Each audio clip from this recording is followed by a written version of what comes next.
नमस्कार विद्यार्थी मित्रांनो, स्वागत आहे आपलं इन्फॉर्मेशन अड्डा 24/7 या यूट्यूब चॅनलवर। जिल्हा परिषद पदभरती 2023 मध्ये तुम्ही फॉर्म भरलेले होते। काही पदांच्या परीक्षा या ठिकाणी पूर्ण झालेल्या आहेत, परंतु जी महत्त्वाची पदं आहेत ज्याच्यामध्ये कंत्राटी ग्रामसेवक असेल, आरोग्य परिचारिका, आरोग्य सेवक पुरुष 50%, आरोग्य सेवक पुरुष 40% आणि मुख्य अंगणवाडी पर्यवेक्षिका पेसामधील परीक्षा, या सर्व पदांच्या परीक्षा बाकी आहेत। या परीक्षा कधी होतील याबद्दल बरेच विद्यार्थी कमेंट करून विचारत आहेत, तर त्याच संदर्भात आपण आताच्या व्हिडिओमध्ये सविस्तर माहिती पाहणार आहोत। त्यासाठी तुम्ही हा व्हिडिओ शेवटपर्यंत पाहत राहा आणि जर तुम्हाला हा व्हिडिओ आवडला तर नक्की लाईक करा आणि अशाच प्रकारच्या रिक्रुटमेंट बद्दल माहिती घेण्यासाठी आपल्या चॅनलला नक्की सबस्क्राइब करायला विसरू नका। आपलं टेलिग्राम चॅनल आहे इन्फॉर्मेशन अड्डा 24/7। त्या टेलिग्राम चॅनलची लिंक या व्हिडिओच्या डिस्क्रिप्शन बॉक्समध्ये देण्यात आलेली आहे। त्या ठिकाणी जाऊन तुम्ही टेलिग्राम चॅनल जॉईन करू शकता, म्हणजेच तुम्हाला वेगवेगळ्या रिक्रुटमेंट बद्दल, ऍडमिट कार्ड बद्दल तसेच निकालाबद्दल देखील त्या ठिकाणाहून माहिती मिळत राहील। तर मित्रांनो, तुमच्या ज्या राहिलेल्या पदांच्या परीक्षा आहेत त्या 100% होणार आहेत। जी न्यूज आली आहे न्यूज पेपर मध्ये, त्यानुसार आपण आता सविस्तर माहिती पाहूया। काय म्हटलंय या न्यूज पेपर मध्ये? जिल्हा परिषदेची भरती प्रक्रिया रखडली, आरोग्य सेवक ग्रामसेवक पदांसाठी लाखो अर्ज। जिल्हा परिषद भरतीच्या आरोग्य सेवक आणि ग्रामसेवक पदांच्या परीक्षा अनेक महिन्यांपासून प्रलंबित आहेत। अर्ज भरून 4 महिने लोटले आहेत, पण परीक्षेची तारीख निश्चित करण्यात आली नाही। त्यामुळे परीक्षा केव्हा घेतली जाणार ही विचारणा उमेदवारांकडून होत आहे। या परीक्षेचे वेळापत्रक जाहीर करावे अशी मागणी देखील होत आहे आणि या सदर सर्व परीक्षेसाठी मित्रांनो महिनाभर अगोदरच वेळापत्रक जाहीर करावं असं देखील विद्यार्थ्यांनी मागणी केलेली आहे। याबाबतची माहिती मित्रांनो पुढारी जो वर्तमानपत्र आहे त्या पेपरमध्ये अशा पद्धतीची माहिती प्रसिद्ध झालेली आहे। ही पहा मित्रांनो, अशा पद्धतीचं वर्तमानपत्राची ही कॉपी आहे। यामध्ये आरोग्य सेवक ग्रामसेवक परीक्षांचे वेळापत्रक महिनाभर अगोदर जाहीर करा असं विद्यार्थ्यांचं म्हणणं आहे। स्पर्धा परीक्षा समन्वय समितीच्या वतीने शासनाकडे या ठिकाणी मागणी देखील करण्यात आलेली आहे। आता बघूया मित्रांनो, जी माहिती प्रसिद्ध झालेली आहे त्या माहितीमध्ये पुढे काय म्हटलंय? ग्रामसेवक आरोग्य सेवकांच्या परीक्षांना जून नंतर होण्याची शक्यता आहे। लोकसभेच्या निवडणुकांचे निकाल जे आहेत ते 4 जूनला जाहीर होतील, त्यानंतरच या प्रक्रियेला वेग येईल। मागील काही महिन्यांपासून भरती प्रक्रिया सुरू आहे, परंतु परीक्षा कधी होणार आहे याविषयी उमेदवार प्रतीक्षेत आहे। त्यामुळे ग्रामसेवक आणि आरोग्य सेवक भरतीची तयारी करणाऱ्या उमेदवार हवालदिल झाले आहेत। ग्रामसेवक आरोग्य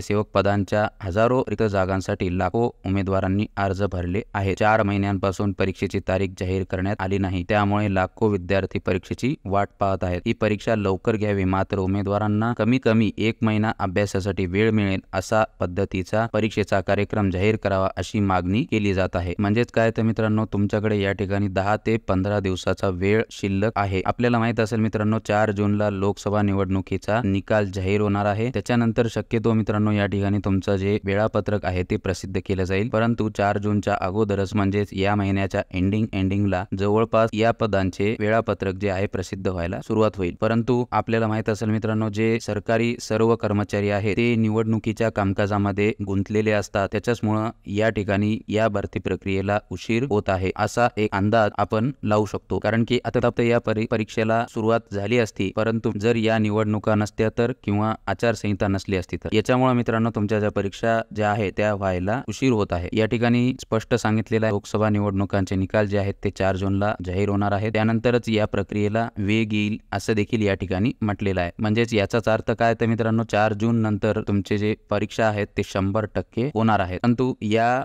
4 जूनच्या आधीच जे आहे ते परीक्षांचे वेळापत्रक प्रसिद्ध करावे, जेणेकरून विद्यार्थ्यांना या ठिकाणी अभ्यास करायला थोडासा अजून वेळ मिळेल। आणि बऱ्याच मागील काही महिन्यांपासून ही भरती प्रक्रिया जी आहे जिल्हा परिषदेची आरोग्य सेवक ग्रामसेवक या पदाची ती रखडलेली आहे। भरपूर साऱ्या विद्यार्थ्यांनी आरोग्य सेवक असेल, ग्रामसेवक असेल या पदांसाठी अप्लाय केलेला आहे। याच पदांसाठी लाखो अर्ज उमेदवारांनी भरलेले आहेत। मागच्या बऱ्याच काही महिन्यांपासून या परीक्षांची तारीखच काही प्रसिद्ध झालेली नाही आणि उमेदवारांना कमीत 1 महिना अभ्यासासाठी वेळ मिळेल असा पद्धतींचा परीक्षेचा कार्यक्रम जाहीर करावा अशी मागणी देखील केली जात आहे। तर मित्रांनो अशा पद्धतीची ही बातमी आहे आणि तुमच्या ज्या परीक्षा आहेत त्या 100% होतील ही जी निवडणूक प्रक्रिया आलेली आहे, त्यामुळे ही परीक्षा रखडलेली असावी असा या ठिकाणी अंदाज आहे। आचारसंहिता देखील असली तरी बऱ्याच काही छोट्या मोठ्या विभागांनी त्यांनी त्यांच्या ऑफिशियल वेबसाईटवर परीक्षेचं वेळापत्रक देखील कंडक्ट केलेलं आहे, जसं की MIDC असेल। त्यासोबतच काही पदांचे निकाल, रिस्पॉन्स शीट, कागदपत्र तपासणी ही देखील जवळपास आता होत आहेत मित्रांनो। तर बघूयात मित्रांनो आता 4 जून नंतर कशा पद्धतीने प्रक्रिया राबवली जाते, कशा पद्धतीचे वेळापत्रक प्रसिद्ध केलं जातं। निवडणुकीचे निकाल जसे प्रसिद्ध होतील त्यानंतर जशी जिल्हा परिषदेकडून ग्रामसेवक असेल, आरोग्य सेवक असेल या पदांसाठीचे वेळापत्रक जसे प्रसिद्ध होतील तसे तुमच्यापर्यंत नक्की शेअर केले जातील। तर मित्रांनो जसे वेळापत्रक प्रसिद्ध होतील जिल्हा परिषदेकडून त्यांनी त्यांच्या ऑफिशियल वेबसाईटवर तसे तुमच्यापर्यंत माहिती नक्की शेअर करेल। जर मित्रांनो तुम्हाला ही माहिती आवडली असेल तर नक्की लाईक करा आणि अशाच प्रकारच्या रिक्रुटमेंट बद्दल माहिती घेण्यासाठी आपल्या चॅनलला नक्की सबस्क्राइब करायला विसरू नका। धन्यवाद।